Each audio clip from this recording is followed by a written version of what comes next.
question I got asked was, how do you get over food addiction or binge eating? So there's a lot of different factors that I feel like go into binge eating and food addiction, and it's not really something that there's not a lot of research done or like proven facts on what causes it exactly.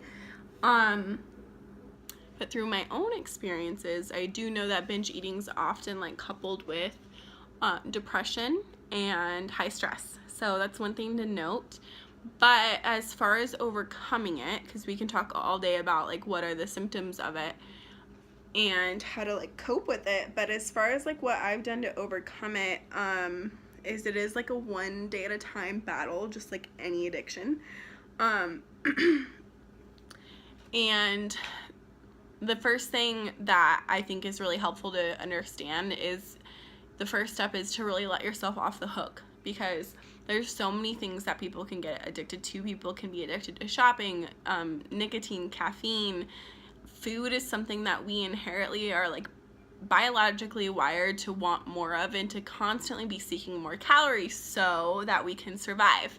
I always said that if I was born during the caveman era, that I probably wouldn't have ever struggled with food addiction or binge eating, because during those times we had like the natural hunt and gather.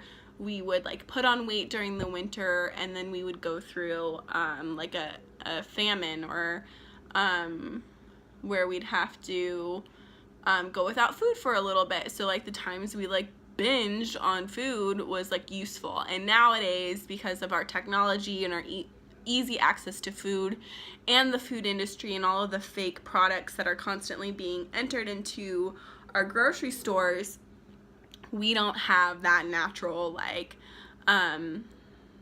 period of fasting that we used to. So cut yourself off the hook. It's just something that some of us have to deal with, and that you're gonna have to learn how to cope with in today's world. So it's nothing wrong with you.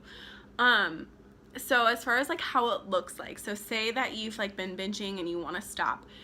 So depending on what time of day it is, you can plan your plan of attack. And having planned many plan of attacks, this is what's always worked best for me. And what you want to do first is, like I said, depending on what time of day it is decide when you're going to cut yourself off from eating. So hopefully you haven't already had too many carbs or too much sugar today, but if you have, just like end your eating time at like 7 p.m. and don't eat after that. And the reason for that is because when you wake up tomorrow morning, your blood sugar isn't going to be spiked, and so you have a fresh start to start off right. So what does that fresh start look like for you when you wake up tomorrow morning? Well, you can have your cup of coffee. I recommend starting with there's a couple of different things you're going to have to experiment with to see what works best with your body.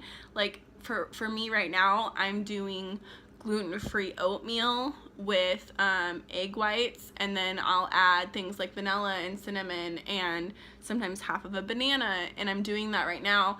And then I'm eating every 2 hours. Even if I'm not hungry, I'm eating some protein and some vegetables, and my only carb is that serving of oats in the morning. So I'm not doing any sugars, no sugar sweeteners, nothing artificial, but I'm eating constantly, so I really don't have the need to binge, and I'm getting plenty of greens in. So eating every 2 hours, setting an alarm, prepping your meals, doing something like the 21-day fix where you can learn how to do what I'm doing has really revolutionized my food addiction, and has been the only thing that has helped me to stop binging when I stick to it. So that's one way to dive into it. For some people, it might be easier to start the day off with just protein, whether that's some animal protein like having some eggs or bacon, and just making sure you're drinking tons of water. But again, make sure you're eating constantly and not spiking your blood sugar throughout the day by killing your adrenals by over caffeinating. Dumping too much dairy product into it is going to make you feel more tired, feel bloated, want to grab something like carbs or sugar or whatever you've been struggling on. Know that you can have carbs and carbs aren't the enemy. Just try to eat carbs that are closest to nature.